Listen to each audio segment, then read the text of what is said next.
Dear participants, hi. This is Professor Dr. Tuğba Karabulut from İstanbul Ticaret University. Today, we are going to have a 43rd Science and Society meeting, which is organized by İstanbul Ticaret University. First of all, I would like to thank to our rector, vice rector, to give me this chance to make this meeting. And we have a distinguished guest, Professor Linda Trevino'ı from Penn State. And she's an expert in the field of ethics, basically. She has valuable, distinguished research in this field. And her H index is very, very high. Actually, it's around 80,000. So today, we are very happy that we are hosting her in our Science and Society meeting. Welcome, dear professor. We are very happy to see you, and it's our honor to host you in our webinar. So welcome. Thank you. Thank you so much. My pleasure to be here. So what stage is yours? You can start. Okay. So what I'm going to talk to you about today is kind of a stream of research that I've been working on for several years, primarily with a former doctoral student, Angier Chen, who is currently at Singapore, National University of Singapore. And it has to do with ethical voice in organizations, and in particular, the consequences of ethical voice in those organizations. So I'm really curious, actually, when we have some Q&A, to hear about how people are thinking about this in your culture. But the question might be, why study ethical voice as opposed to voice? So voice is a topic that has received quite a bit of research attention. This is the idea of speaking up about ideas, operational issues for improvement in the organization. Ethical voice is a little bit different, and I'm going to be defining it in a moment. But in the United States, at least, employees commonly hear, from managers, if you see something, say something, right? If you see something that's a problem, you should raise it. You should raise it to management, or you should raise it through other channels. And organizations say they want what they refer to here as speak up cultures, where employees feel comfortable raising difficult issues. But there are some problems with that. So our motivation was to study ethical voice, particularly in a team environment.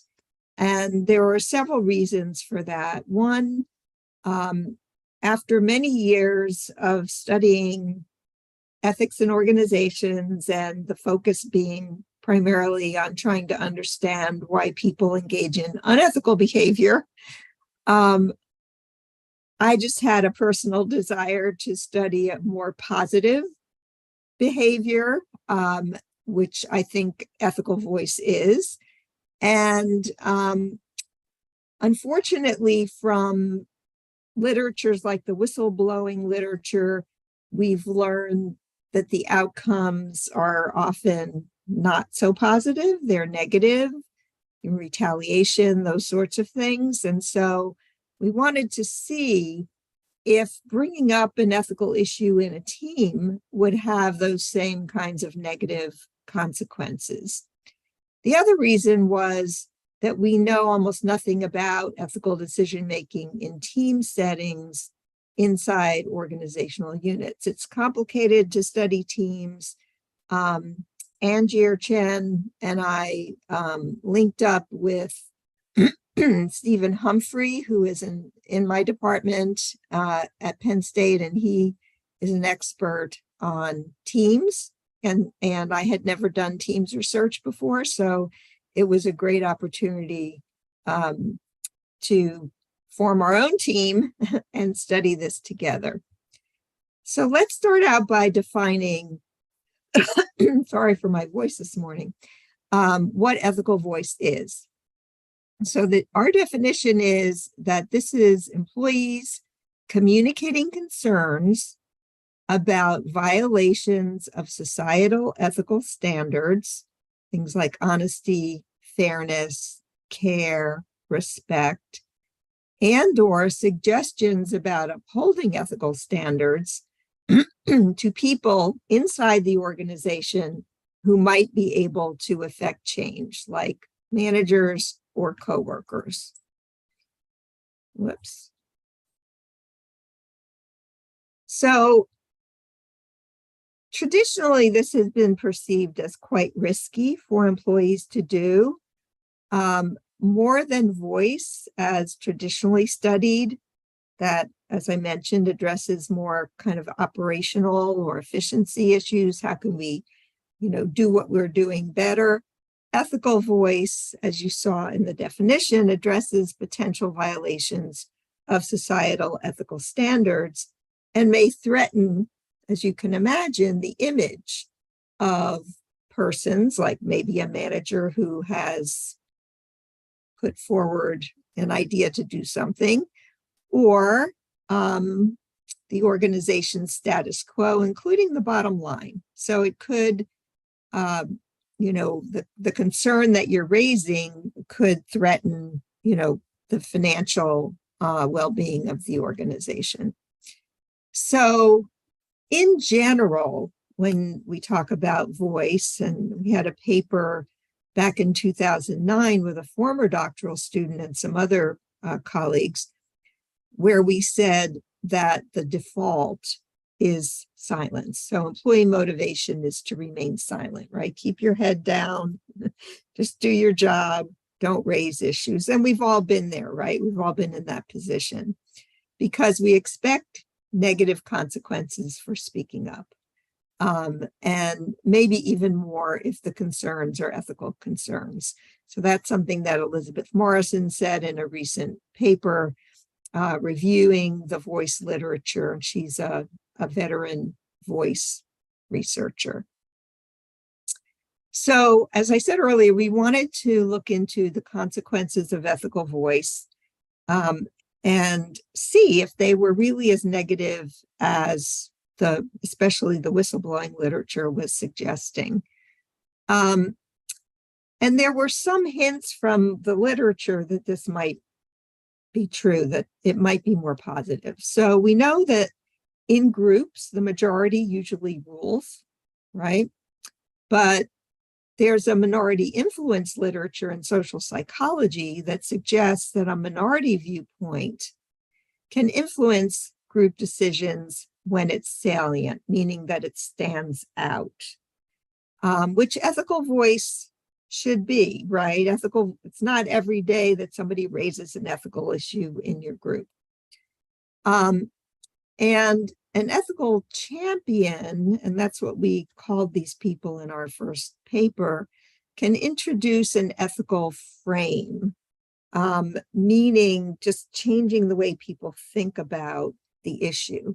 And that can raise team ethical awareness, we proposed, and influence their decisions in an ethical direction.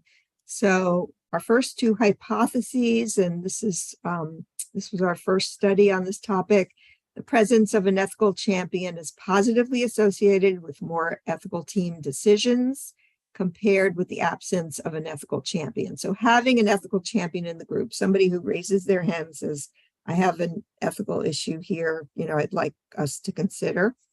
And hypothesis 2 is the positive relationship between the presence of an ethical champion and team decision ethicality is mediated by team ethical awareness. In other words, the process by which you get this relationship to team ethical decision ethicality is because the team's ethical awareness has been raised. We also included, and this is partly because Angier was interested in emotions. I was too, but this was something that she was really interested in. And we learned from the social influence literature that the emotional content of the ethical voice should matter. So, for example, when you speak up about an ethical issue, you could do it in an angry way, right? You could say, I'm outraged, that we would consider doing this. So what might that do? Anger, or more like outrage, highlights the certainty of the harm and is more salient, stands out more, so could positively influence ethical team decisions. In other words, you're really making it clear that there's a problem here. But anger is unwelcome, we also know, in organizational contexts. I would argue, especially in business organization context, because anger threatens team harmony, and you get the label of troublemaker. So angry ethical champions are expected to pay a social price in dislike. So they will be disliked more than other members of the team. So hypothesis 3 was that compared with a sympathetic ethical champion, and by sympathetic ethical champion, we mean somebody who's just expressing concern and care, let's say for the person who might be harmed by a decision that we might make. That angry, morally outraged ethical champion is more likely to help to move the team's ethical decision, but hypothesis 4, they will be less liked than other team members. So they might sort of get their way. They might have an impact on the decision, but they're going to be disliked. So we did 2 experimental studies. And one of the reasons that I wanted to talk about this is because there were some things that we were able to do in this study that I had always wanted to do and never had a chance. And I've been at this almost 40 years. So we recruited a lot of students, as you can see, 230 students from entrepreneurship classes. And they were randomly assigned to 70 teams. So the teams were given a case, a little case that we wrote, and it had to do with a startup company in the medical marijuana space. And it might be important to understand that a lot of states in the United States have legalized marijuana for medical use. And Pennsylvania, where we are, had just done that.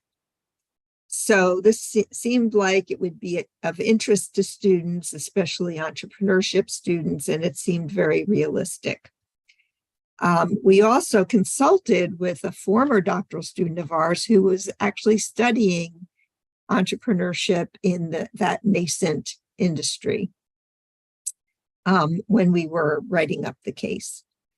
So the team was asked to decide as a team what proportion of the production budget within the range from 0% to 100% to shift to a more efficient and cost-saving marijuana extraction method. The only problem was that this marijuana extraction method, there was some evidence that it might be more risky from a consumer health perspective.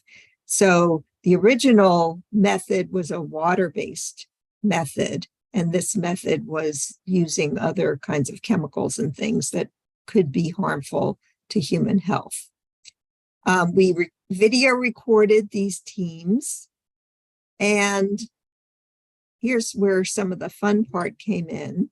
So I had always wanted to do an experiment where we used confederates, basically actors, who are trained to participate, and they were assigned to the teams, one to a team. These were from our very excellent theater program at Penn State. So they were actors, and we worked very closely with them to train them so that they could do what they were supposed to do in the team. And what we asked them to do was to not be the first person to speak, right? To wait, to hold back.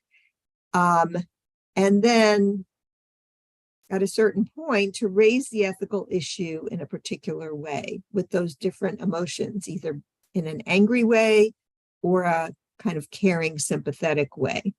So we had 3 conditions: a control condition, an angry ethical champion condition, and a sympathetic ethical champion condition. And we investigated whether the process changed, did ethical awareness increase, whether the decision that the team made was actually more ethical, was the ethical champion liked more or less, and were those differences based upon the expressed emotion. We had 2 different people code those videos for emotional expression of the Confederates, to make sure that they were doing what they were supposed to do. And so we determined the ethicality of the decision based upon the proportion of the budget that they allocated to the newer, more harmful method, the one that could potentially harm the health of consumers, from 0 to 100%. We assessed the liking of the champion with a couple of survey items, and with team ethical awareness, we trained, again, video coders who were blind to the hypotheses, who coded for a shared recognition in the team as a whole that the team's potential decision or action could affect the interest, welfare, or expectations of others in a fashion that may conflict with one or more ethical standards. I can tell you that one of the most interesting things about actually conducting this research was watching these videos and seeing how seriously these teams took the task. They forgot about the video recorder that was in the corner, and, they just did what we asked them to do. All right, so first of all, the manipulation worked. So, people perceived these Confederates as we expected them to. Hypothesis 1 was supported. The ethical champions teams, on average, allocated about 1/3 less to the more harmful extraction method compared to the control condition. So they actually were making more ethical decisions.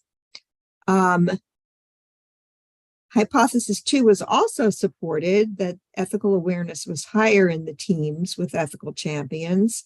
And I'll say that this was the first time that we had ever conceptualized ethical awareness as a team kind of characteristic. Generally, it's been studied in terms of individuals. But angry ethical champions were not more effective at moving the decision in an ethical direction. That was a non-significant finding, but they were disliked more. So that suggested to us that, presenting your ethical concern in an angry way was not, not the way to go. All right, then we had some interesting and somewhat surprising at the time results from exploratory video coding and analysis that we did. And one of the things that we discovered, which was, I guess, a pleasant surprise, was that some ethical champions emerged naturally in the teams. So these were not our Confederates who were basically planted there, but these were just students on the teams who were making ethical arguments, about having concerns that this new extraction method might harm people. And they had a similar positive effect on the ethicality of the decisions. So then we looked at, so how do these naturally emerging ethical champions, how do they frame the issue? How do they talk about the issue? And we found that they used a combination of framing, both ethical and business, to make their case for the more ethical outcome. And we also found that they were not very emotionally expressive. So they were, trying to just be very kind of calm and more flat in their emotions. So the ethical framing was expressed in terms of concern for the health and welfare of consumers, whereas the business framing was concern for how the change could affect the brand, the business, and if they were arguing for the safer method, how the safer method could be sold, as the more organic approach or the healthier approach. And we found that the least ethical teams used business framing for the risky method 46% of the time, compared to about 20% of the time for the most ethical teams. So that seems like a huge difference. And the most ethical teams used ethical framing for the safer method 40% of the time, compared to 15% for the least ethical teams. So you can see that just the way they talked about the issue, they were all given the same information, was quite different. We also saw evidence of 15% more moral disengagement language being used in less ethical teams. And I'll talk a little bit more about what I mean by moral disengagement if you're not familiar with that concept. This is just a visual of some of the results that I just shared. It's probably a little hard to see, so I'm going to skip over that. I want to give you just a few examples from the data that I think help you to understand what I'm talking about here. So here's an example of business framing for the safer method by one of these emergent ethical champions. If the patients find out that we knowingly made the decision to switch to this new extraction method that could be harmful to them, then I think we lose the public image that we can never recover from. And if we decide to stay, which I think we should, with the current natural extraction method, we should step up our marketing efforts on that and really market ourselves as the company that does not use this chemical to gain more potential business. Customers of our competitors could see this ad and be like, I don't want to put this harmful chemical in my body. Instead, I'm going to go to Cannabis Secure, which was the name they had given to their to the company. That was a little exercise we gave them in advance to kind of create the team. So you can see here that they were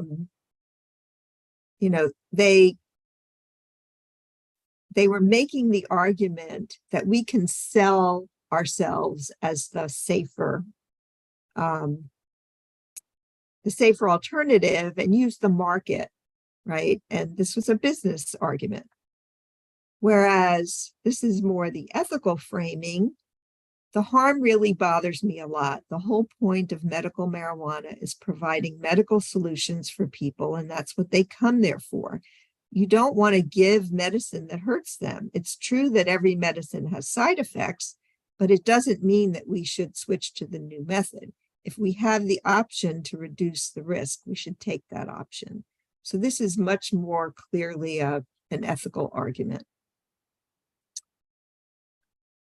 Okay, so here are some examples of what we saw as moral disengagement in teams. And moral disengagement is a cognitive process that where individuals,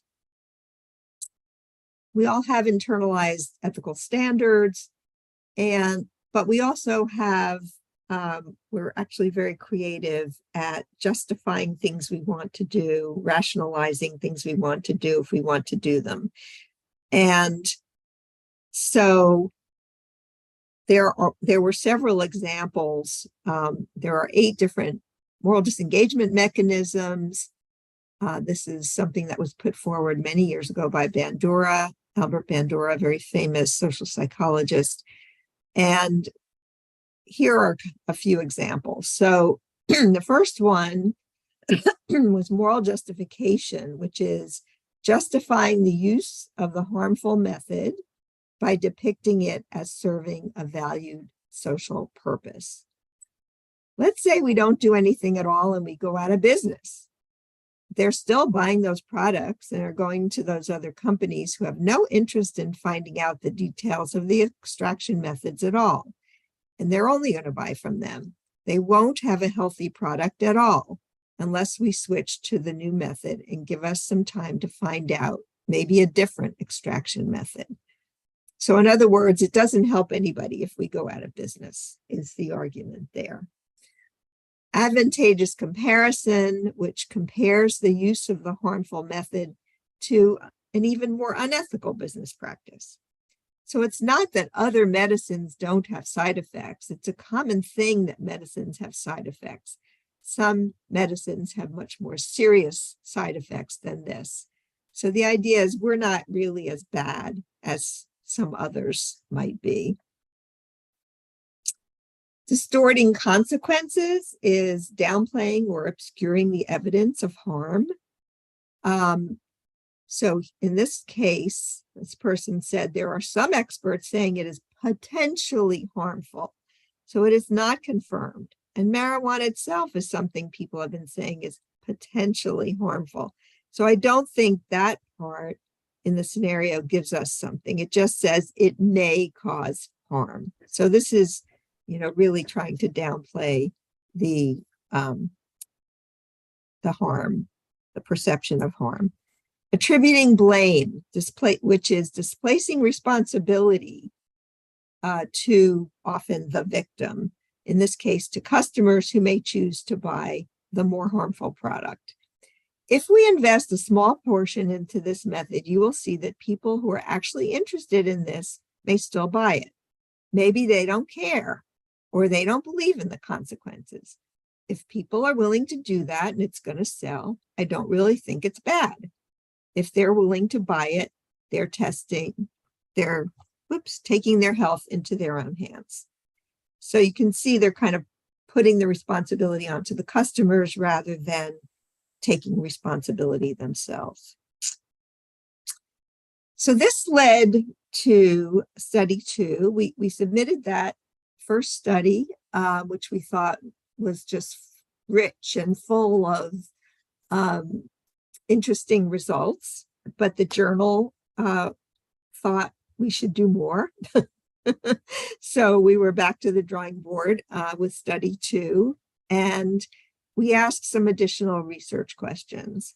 So beyond increasing ethical awareness, do more ethical teams also decrease moral disengagement in teams?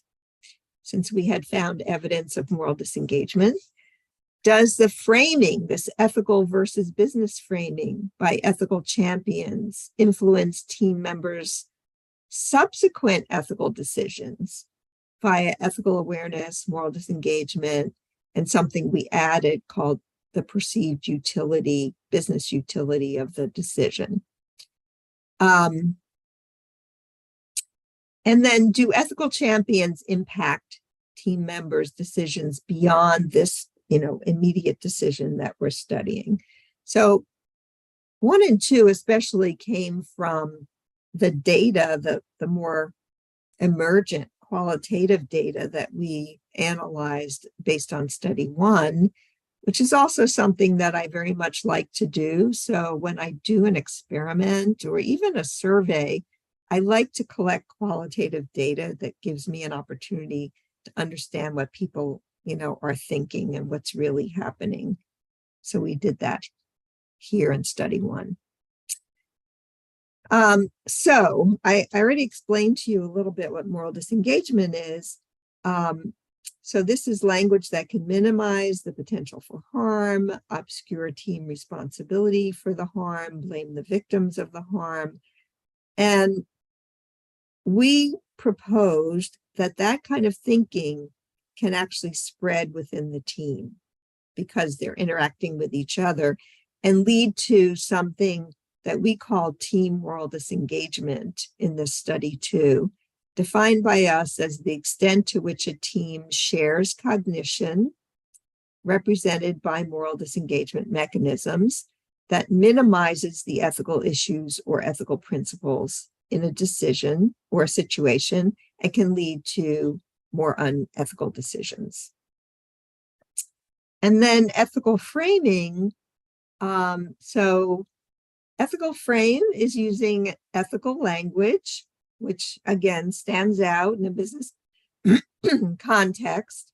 Ethical champions highlight ethical standards, contradict morally disengaged reasoning, remind the team of the potential for harm to customers and their responsibility for customer well-being. Such a team with an ethical champion is unlikely to be as easily swayed by moral disengagement talk and is likely to make more ethical decisions. Without ethical champions, the team, I need a drink, sorry.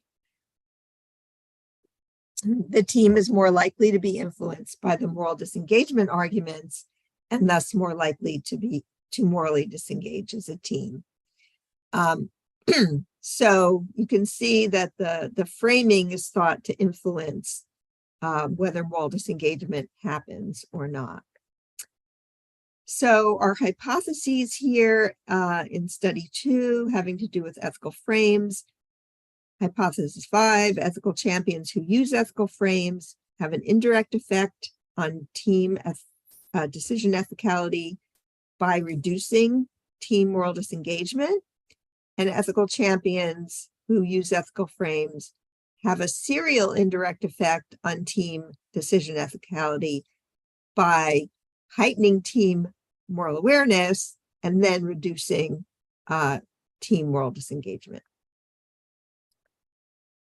If we switch to business framing, which was used by our emergent champions in study 1 to make the case for the ethical solution, and that was so interesting to us.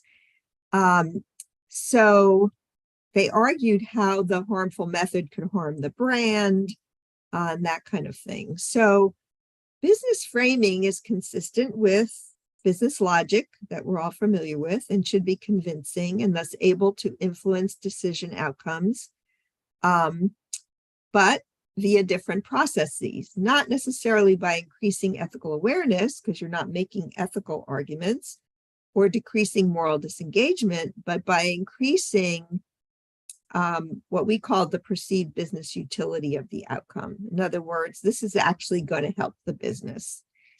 But because the business framing doesn't activate an ethical frame or ethical awareness, it's less likely to have an effect on a future ethical decision compared to ethical champions who use an ethical frame. So we had hypotheses about that. Ethical champions who use business frames to argue for the ethical solution are positively related to team ethical decision ethicality. So they will influence the decisions also to be more ethical. Team perception of business utility of the ethical solution will be the mechanism, though, the mediator, and will mediate the positive relationship between ethical champions who use business frames and the team's decision to be more ethical. And then this persistent effects argument is that ethical language will activate the ethical frame, which may have these longer lasting cognitive effects.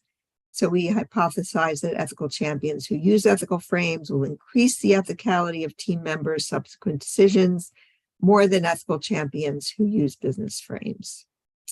So Our study 2 used the same case. We had 212 students and 68 teams. And then we followed that, the decisions in that case by some individual, an individual decision that involved whether they would give to a charity related to their team and company.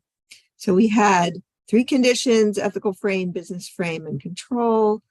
The Confederates, we had Confederates again, who we trained this time in a different way to use these different frames. And in this case, they were more like the emergent champions, trained to, be kind of flat in their emotions, not angry, not sympathetic, just making these particular arguments. And then we train coders to code for framing. And in the post-experiment survey, we measured team ethical awareness, team moral disengagement, and team perceived business utility, aggregated to the team level, and the aggregation statistics supported that we were able to do that. All of our hypotheses were supported. So ethical champions who used ethical frames had an indirect effect on team decision ethicality by reducing team moral disengagement, and a serial indirect effect on team decision ethicality by heightening team moral awareness and then reducing team moral disengagement. Ethical champions who used a business frame also positively influenced team decision ethicality and team perception of business utility of the solution mediated that relationship. So the process was different. And ethical champions using ethical frames increased the ethicality of team members' subsequent decisions more than ethical champions who use business frames. So when you kind of triggered an ethical frame in people's minds, it had kind of a little bit more lasting effect. Let's see. Yeah. And these were if you're interested, the numbers, which basically just say what I just said. I'll leave that up for a second if anybody's interested in looking at those. So let me talk about our overall contributions. So one was that we were starting to think about, what happens at the team level. So that just hadn't been done before. In ethical decision-making research, almost not at all. And we contributed to both the ethical awareness and the moral disengagement literature by extending understanding of these beyond individual predispositions, which is the way that they had been thought of largely before, or individual thought processes, to team ethical decision-making processes. So there's such a thing as team ethical awareness and team moral disengagement that can be triggered when an ethical champion is involved. So we conceptualize those, team ethical awareness and team moral disengagement, as shared cognition, something that can, as people talk in a team, you can actually raise ethical awareness at the team level or moral disengagement at the team level. We used 2 different methods, both video coding and team member self-report, to capture these processes and show their validity. In terms of framing, so in the past, people had talked about ethical framing and business framing, and they had talked about them as one or the other. And they suggested that ethical frames lead to more ethical decisions, business frames to more unethical decisions. But what we found, which I thought was so interesting, was that some of these emergent ethical champions used both ethical framing and this new type of business framing, which was used to persuade their teams to make the more ethical decision.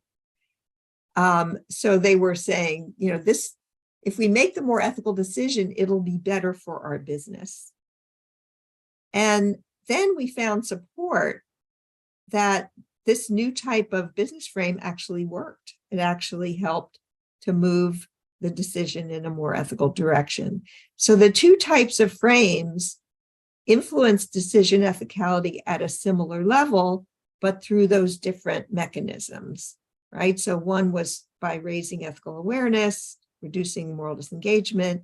The other was by, changing the perception of the utility of, making the more ethical decision for the business.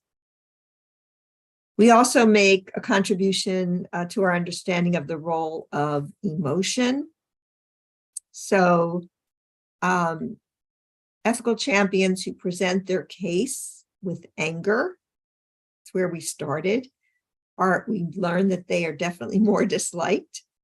But sympathetic champions who present the case with care are liked just as well as other team members, meaning that it's possible to present the ethical case and influence decisions in an ethical direction without incurring social costs. But interestingly, what we found with these emergent champions who just showed up in the groups, they were not very emotionally expressive at all.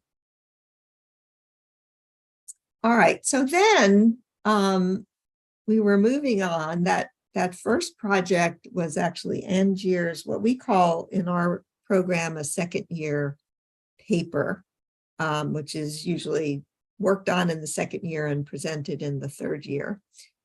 And then we moved on to Angier's dissertation, which was published last year in Journal of Applied Psychology. And we more directly studied coworker support for ethical voice in work units. So, how do coworkers respond? And we found that coworker responses were generally more positive than previously thought. Again, what we had from before was mostly from the whistleblowing literature, and the news wasn't very good for people who raised ethical concerns. But, the whistleblowing literature generally combined a lot of different kinds of reporting of things to organizational authorities. So it wasn't, this kind of raising ethical issues in a work unit setting where we thought the results might be different.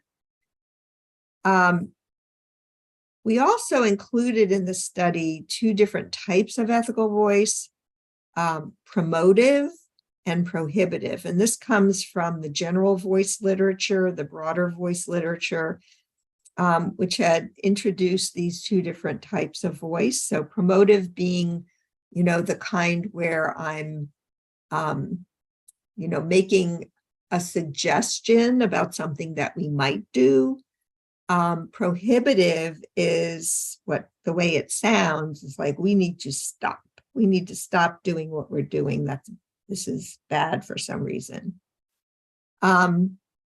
We found that both types of ethical voice elicited coworker feelings of moral elevation, which is an emotion I'm very interested in, that has to do with admiration and respect for the person who raises ethical issues.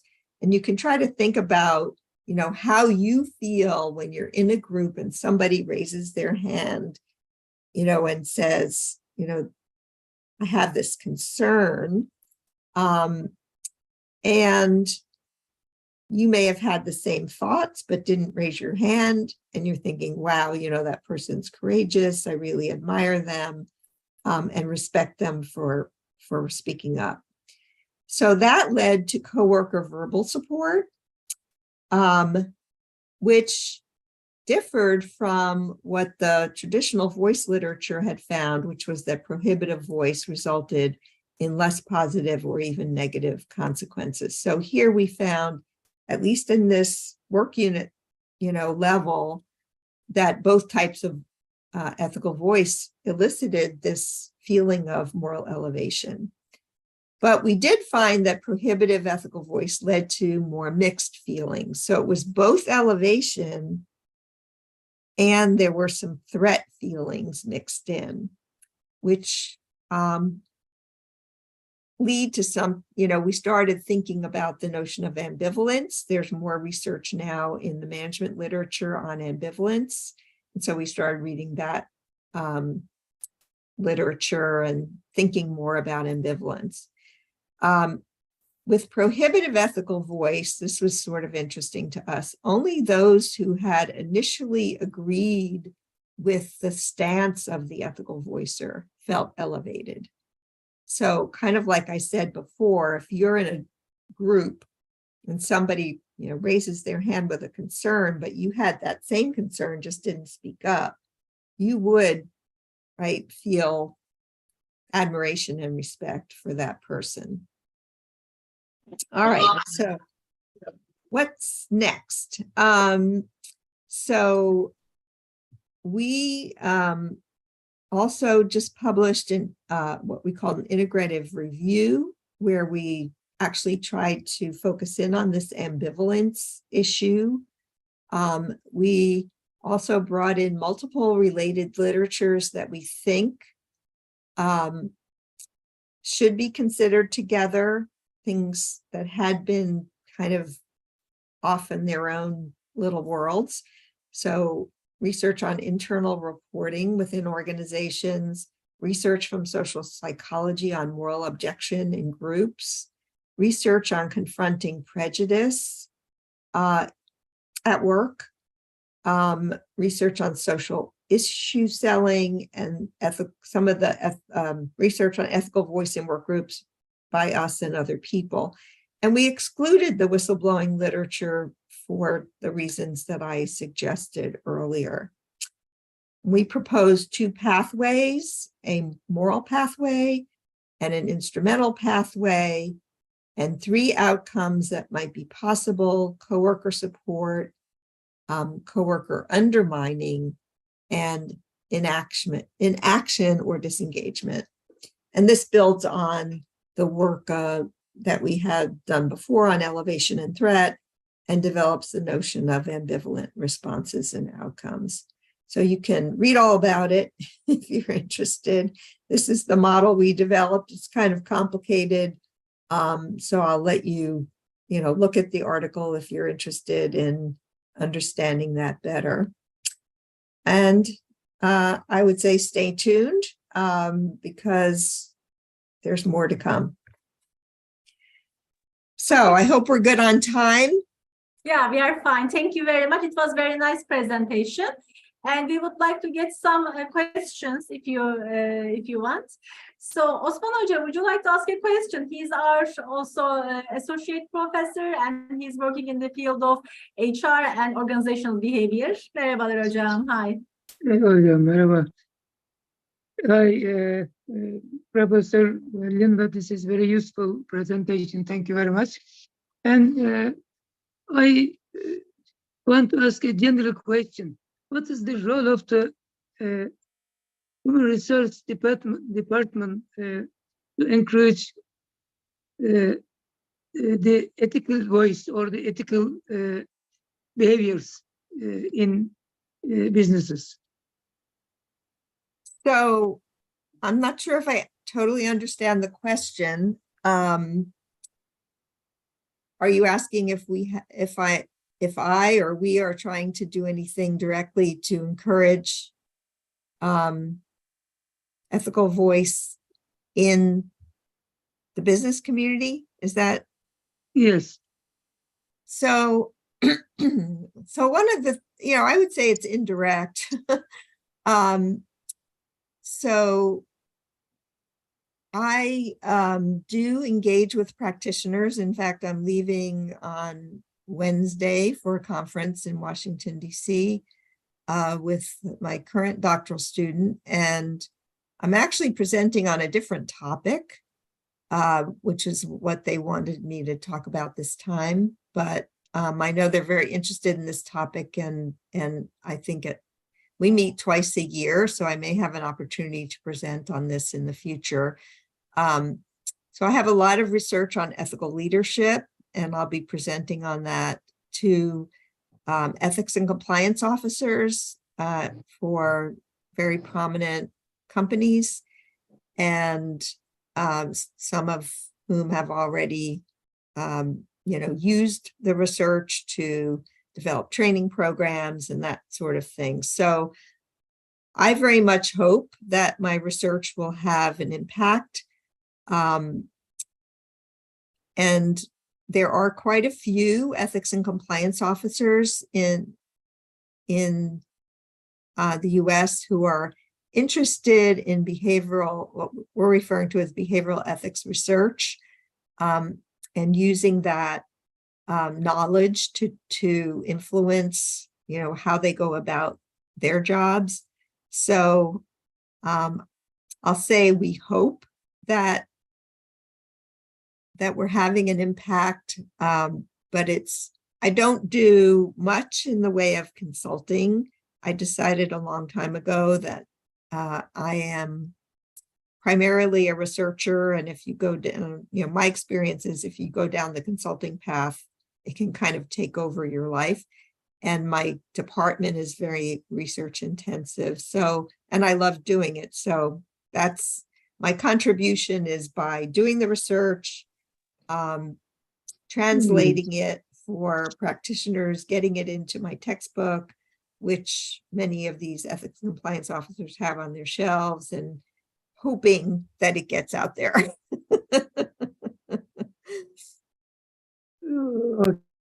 Okay, thank you. I think You're also he also wanted to ask about the effect on HR department, right, Osman Hoca? Yes. Yeah. So Yeah. So I think HR departments should be interested in this. And, in most big companies in the United States, this whole notion of trying to develop a speak up culture is more within the domain of the ethics and compliance program. But they certainly work closely with HR, or they should if they don't. And they have, I think, a mutual interest in this topic of ethical voice. And, we all know that it's the employees who know what's going on, right? And so we need for them to tell management, if it's a good management that cares about trying to avoid problems and crises and scandals, then they want to know what's happening, especially if it's something bad, before it happens. And so that, I think should motivate them to want to understand, what they might be able to do to, to make a difference and to increase the employee's comfort level with raising their hand and speaking up. I think it gets pretty complicated. It's a bigger issue. It has to do with the broader ethical culture that they're building in the organization and all those sorts of things. So, if an organization wants to talk with me about it, I'm delighted to do that. But my sense is that, especially, I don't know how HR is doing in Turkey, but in the United States, I think HR has been going through a tough period where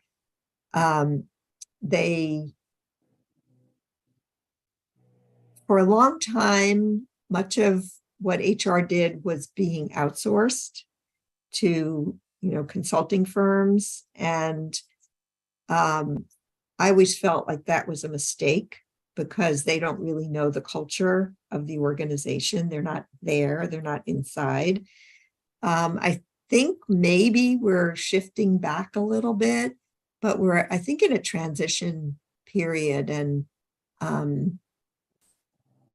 so I don't interact as much with the HR executives as I do with the ethics and compliance professionals, but I actually recently did a presentation for an HR group here in Pennsylvania on ethical culture and ethical leadership. So they are interested in some of these topics, but the word on my research on voice, I don't think has quite gotten out there yet.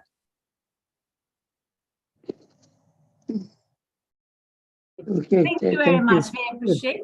And Yakuba, do you want to ask a question? Yes, definitely, Professor. And before I start, I thanks Professor Dr. Linda for this outstanding interventions. And it was quite calm, but the content was really interesting. And from there, I understood a lot of topic coming in the same subject. I've seen the ethical leadership, as you mentioned it just now, and I can understand the interaction between leaders' point of view, vision, and how it drives this and converts his followers or co-workers. Sometimes it's not really obvious, and the interpretation of this vision can be really tricky sometimes.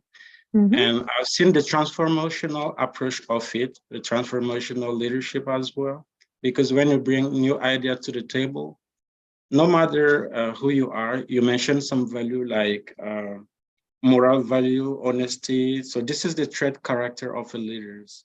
So followers can believe it, but still there remains some critical thinking. So the communication should be really important between the business ethic and the moral approach of what you bring on the table as new.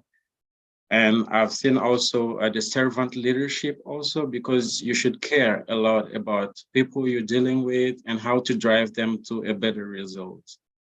So considering all this approach, so how the decision-making process can be easy and really valuable for the company in terms of business, out of the moral consideration? So, so the research, so I'll just say that most of my research is at what we refer to as the micro level. So, you know, basically the group level, the work group level, the unit level inside the organization, rather than thinking about, you know, senior executives making ethical decisions for the whole company. I think some of it applies, however, you know, because I always say CEOs are people too. And sometimes we forget that. But, you know, I'm hesitant to to draw implications from this research to that level, if that's what you're asking about. I think what ethical leaders do and the message that they send at any level is extraordinarily important.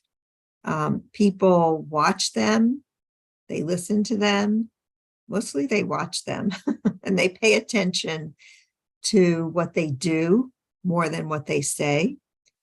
And then they make sense of what that means. So does this leader really care about ethics, or are they just saying they do?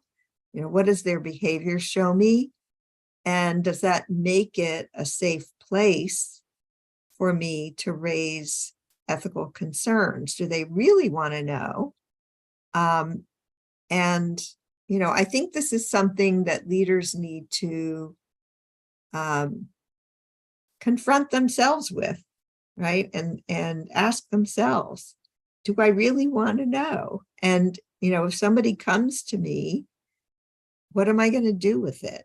And what's the best way, you know, to manage that process? So I think leaders have a lot to learn, and leaders have a big role to play. We haven't really studied the role of leaders if you noticed in the presentation that I did, we kind of took leaders out of the equation just to simplify things, but I think we need to put them back because I think you can't ignore the fact that in most groups and work units, there are status and power issues that are at play. And so we need to definitely look at those and take those into account. That would be a really good doctoral dissertation. Thank you, Professor. This is what I really noticed, and you answer perfectly the concern. And because you mentioned also the whistleblowing literature, which is a little bit rigorous, and it can be unfair also to the followers or co-workers in the company. But sometimes, due to the level of information shared by leaders and others, sometimes it takes time to transfer the, I wouldn't say the perfect way, like the same level of information. Sometimes it's better to trigger it, and while the process is going on, it will be understood. For instance, while launching this marijuana therapeutic as a medicine or medication, so is marijuana, like in common sense, is known as a prohibited substance. So now you want to use it as a therapeutic or medical substance, and still there is some risk, like you mentioned, like there is some risk of harm, but it shouldn't be, it should be evaluated. But if you don't have enough information to put this utility, like it has some positive side and the side effect also, how far it can harm, or is the effect, is it perceivable in long term or short term? So there is a lot of question around it. So the leader, if he doesn't know how to express correctly this point of view or this new element to bring on the table, it can be disapproved morally, or is like bring contradiction to his own personality is trying to show to others. So this is controversial sometimes. It's really tricky a situation. For leaders. So I guess I would say that in the United States at this point, most people and the medical community agree that there are therapeutic uses for marijuana that are acceptable, and many states have approved medical marijuana.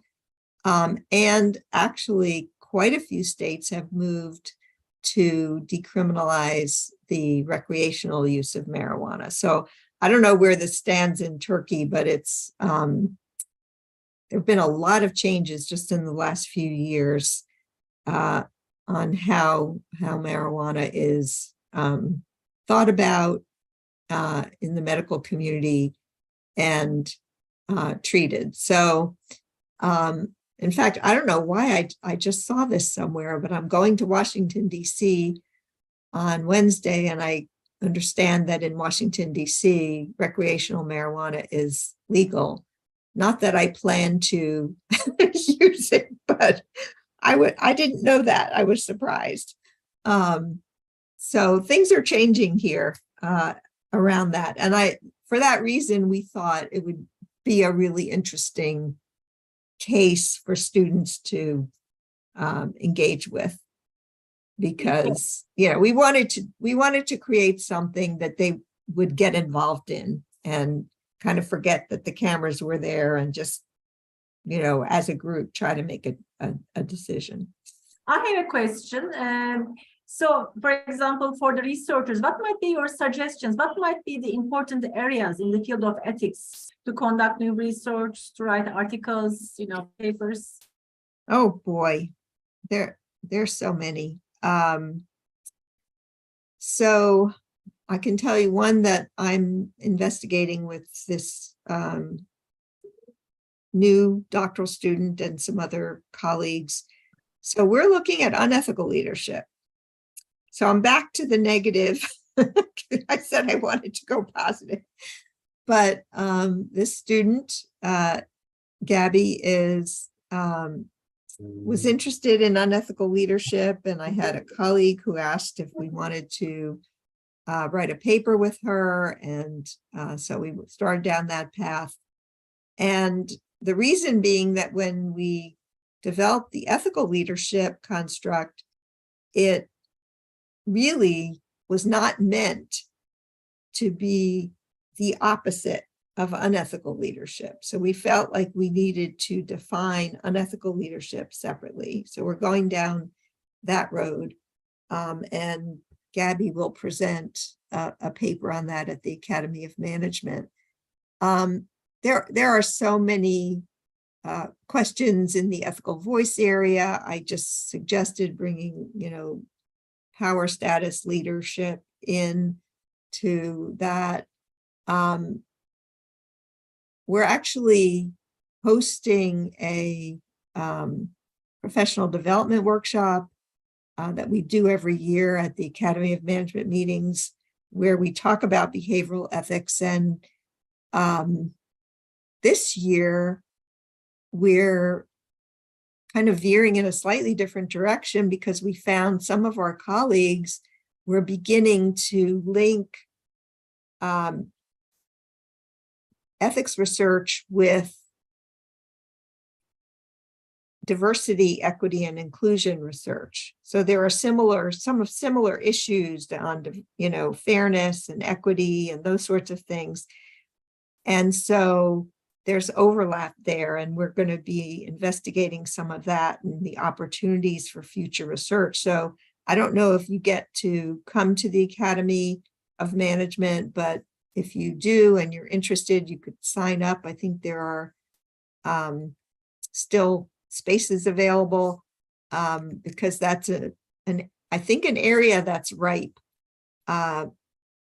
for. In fact, we have a postdoc here, and I'm working with her to look at ethical voice in the context of an organization that was focused on increasing equity. And it's been really interesting. So those are just a couple of ideas, but there are Thank you. And also, I have one more question. So when we say ethical person, okay, an employee or manager, leader, he's the one or she's the one who makes the right decisions all the time, right? So how can we just increase these people in the organizations? How can the awareness in this issue? We are hiring many people, but they're not making the right decisions. They are thinking of their own benefits, right? Instead of the benefit of the organization or the stakeholders, right? So how can we just, hire and give more importance to find, people who can make the right decisions? Yes. Yeah, I think so I always tell my student, I teach a business ethics class, and I tell my students, look, nobody makes the right decision all the time, including me. And, we're all trying to get better all the time. And so that's the way I think about it, as an evolution. And I do think that it starts with ethical culture in the organization. So I don't think it's just about individuals. It's really not. You can try to recruit people who have, who care about this, who have an innate desire to join an organization that is an ethical organization where they will be able to make good decisions and be supported in doing so. So in my, it's a textbook, but it's not a traditional textbook. It's the Trevino and Nelson book. And in that book, there's a chapter on ethical culture, and it talks about the formal ways that, we create ethical culture and the informal ways that we do. And one of the first things an ethical culture does is recruiting, right? And they're trying to recruit a certain kind of employee. But obviously that's an imperfect process, but you're communicating to the employees that this is something you care about, that you want them to care about, if they're going to fit well with the organization. And then when you get them there, you have to orient them. What are the organization's values? What does it really care about and why? And then, more specifically, they need training to do their jobs. And that includes ethics training. So depending on the kinds of decisions they have to make, let's say they're in procurement, right? That's an area where there's always ethical issues, conflict of interest issues. And so, we tend to train those people to think, to understand why those are important issues and to think about those issues, and so that they can make good decisions. And that goes for many, many, if it's a marketing decision or if it's an accounting decision, whatever it is. So you need to train them, and it needs to be quality training, and it needs to be ongoing. It's not one and done. And you have to have ethical leaders, right, who talk to people about their ethical standards and expectations. So I encourage you to, look at that chapter, and which you can get really cheap copies on Amazon for, if you don't buy the most current edition. And you just understand that it's complex. And what I tell people, which they don't like to hear, is that it's like a garden. You need to tend it. You need to work at it consistently over time. It needs to be somebody's job. The CEO doesn't have time. The CEO can set a tone, but they need to delegate this to somebody in the organization whose job it is to worry about this every day. And, there need to be good channels of communication, ways for people to communicate, to voice. So it's complicated, and a lot of moving parts, and there's unfortunately, no simple solution. I think we have another question, looks like. I mean, most of the organizations nowadays have chief ethical officers, right? Who take care of this type of issues. Okay, Medine, yeah, she's our PhD student as well. Welcome. Would you like to ask a question, Medine? Yes, my dear professor, I want to ask a question. First of all, thank you for your wonderful presentation. I learned a lot of valuable things. And my name is Medina. I'm a PhD student. My question is this: Would you pronounce your last name for me? That is something I would not try. Medine. Last name. Küçük Kahyaoğlu. Wow. It's so long and full of the Turkish pronunciation. Yeah, wow. That would be tough for me. Okay, Medine, go ahead. My question is this: we will see more and more companies highlight good values in the competitive arena of the future. How will the relationship between competitive advantage and ethical voice develop? Well, I would like to think that, at least if we're thinking long term, that it will be a positive relationship. I think sometimes in the short term, it's easy to make money doing things the wrong way. We've all seen that, and I don't think we should be naive.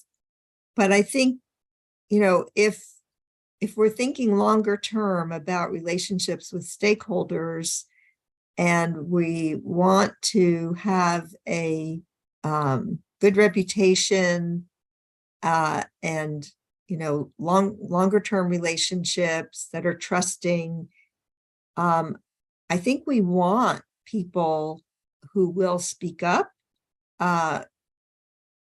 especially in ways that are consistent with the values that we've stated. And, there's a fair amount of evidence. It's not directly linking ethical voice to competitive advantage, but I do think that there's a fair amount of evidence. Again, this is more at a macro level, but that corporate social responsibility is positive related to firm performance. So, how do you get to that corporate social responsibility? Well, it's people expressing concerns about doing the right thing, whether that be, reducing our carbon footprint or whatever it is. So, I'm not an expert on that relationship, but, those are my thoughts on it. Thank you so much. Thank You're you. welcome. We have You're welcome. more students. Salma, would you like to ask a question? She's also our PhD student. Yes, Professor. Yeah. Are you hearing me? Yeah, Yes. we can hear you. Yeah, go ahead. Thank you very much, Professor Linda, for these amazing presentations. And also thanks for you, Professor Tuba, for providing this beneficial and important meeting to us. My name is Salma. I'm a PhD student in Istanbul Ticaret University. My question is, what is ethical quality? Do you think it's most critical to exist in any organizations? And also, how can we achieve sustainable ethics code within the organizations? Yeah, so I think to answer the second question, I think it really comes back to ethical culture. I believe very strongly in that. It's complicated, as I said before, it's challenging to create and sustain, but it's worth it. It's absolutely worth it. People are happier. They are happy to go to work every day and work for that kind of organization and with those kinds of people.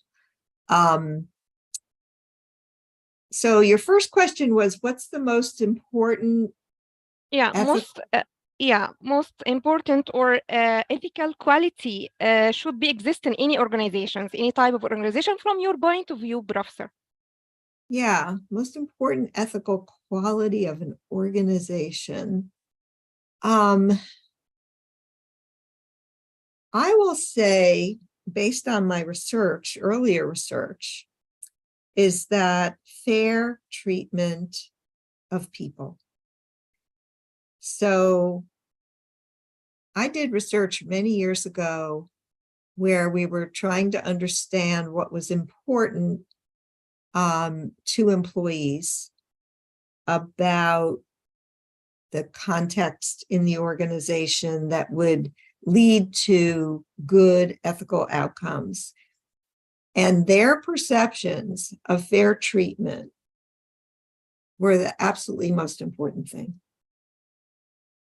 And I love this quote. There was an ethics officer. I don't believe he's with us any longer, but he was the first ethics officer in the US. He worked for one of the defense contracting companies, and he was very wise. Excuse me. And he said, when we say ethics, employees hear fairness. And I think that people interested in HR should be interested in that, because a lot of the fairness issues end up within the purview of HR. Things like, fair, compensation, fairness in promotion, fairness in hiring. I mean, it just goes through the whole, the whole trajectory of somebody's career. And that is pretty core. So I would say that that's one of the, if not the most important thing, it's one of the most important things that affects employees, and the way they perceive the organization and how they should behave in the organization. If they're being treated fairly, they're more likely to feel like, okay, then you can ask of me to treat others with respect, to, behave ethically, right? If you're behaving ethically, if you're not treating me fairly, you're not behaving ethically. So why should I? So I think it's pretty core. I hope that helps. Thanks a lot, Professor. Yeah, thanks a lot. Thank you. So, dear students, Family, do you have a question? He's our PhD student as well. Hi. Hi, thank you very much. I don't have a question, but it was a very useful presentation for me. I learned a lot about ethical voice. Thank you very much, Professor. You're welcome. Thank you for joining. And also we have other students. Ayşe, do you want to ask any question? And Umar or Ilyas, do you have any questions? They are our PhD students as well. Any questions so far? Okay, I'm going to ask the last question. What will be your suggestions for the academic leaders? How could they make more ethical decisions, like rectors, vice rectors, deans, and department heads? Oh boy, that's not an easy one. I think they're people too. I think that they need to educate themselves just like anybody else, and be in this constant state of trying to get better. So I once visited a very prominent business school in Europe that will remain nameless, and I was asked by my colleague there if I would talk to their dean, because they had an ethics course, but it was kind of a strange class in that there was no formal evaluation. So it was in the MBA program, but it was not, there was no evaluation. And so, of course, what do you think happened? Students devalued it. And I said to my colleague, wow, if it were me, I wouldn't want to teach it, because we know how students operate. And if it's not being evaluated, they're just not going to put as much effort into it. So I went and spoke to the dean. The dean came from a finance background, and he was very blunt with me. And he told me he didn't think ethics could be taught. And I did my best to try to convince him that teaching ethics was really not that different from teaching other management topics like leadership or motivation, or, a lot of the things we teach that are, if you have a course on leadership, do you evaluate to see whether every student is a better leader when they finish the course? I mean, it's crazy. So I think we have our work cut out for us with some. Now, I think my dean, for example, I think he gets it. I think he does get it. I think he understands the importance of ethics. He's put resources, behind it, and is supportive. But that's not true of all deans. And I do think there's some relationships to their functional area backgrounds, but not, it's not a perfect correlation by any means. As I've seen exceptions. Our dean is an economist, as a matter of fact, and the former faculty member in finance who ran our MBA program was also kind of a convert over to the importance of ethics. So I think they need to somehow understand, and one of the ways this former MBA director was converted was that he sat in on my class and realized that, it was having an impact and the students were learning something and he learned something. So, they have to be open to the idea that this is something that can be learned and that students can develop stronger ethical awareness, ability to identify ethical issues, identify their own values, and make good decisions about where they'd like to work and all those sorts of things. But I keep coming back to my mantra, they're people too, and they need to decide that this is something that's important to them and then put the energy in to develop themselves and understand what it takes to develop an ethical culture within their own organizations. I did write a paper that's in the Journal of Management Education, which I'd be happy to send, that explains how we did it in our own business school and is kind of a roadmap for other business school administrators who would like to do something similar. So it's something I've thought about a lot, actually, because I think business schools have a long way to go in terms of developing their own ethical cultures. And if you don't do it there, then, students won't be prepared for the companies they're joining because those companies are doing more than we are often. Okay.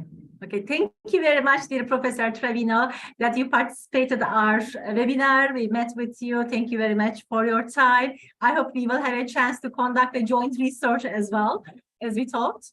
Can I ask you a question? Because you mentioned the ethics and compliance programs in companies. How prominent is that in Turkey?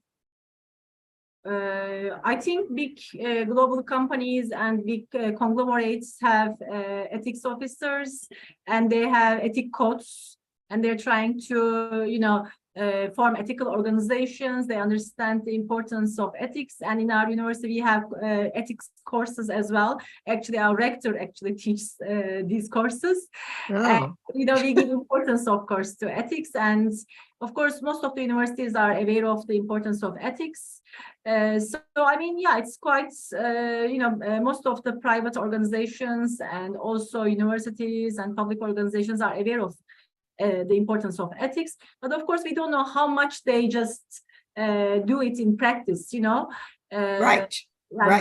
Global companies, I think, are a little bit more ahead of, other organizations. Mm-hmm. Because they have ethic codes and ethics officers, etc.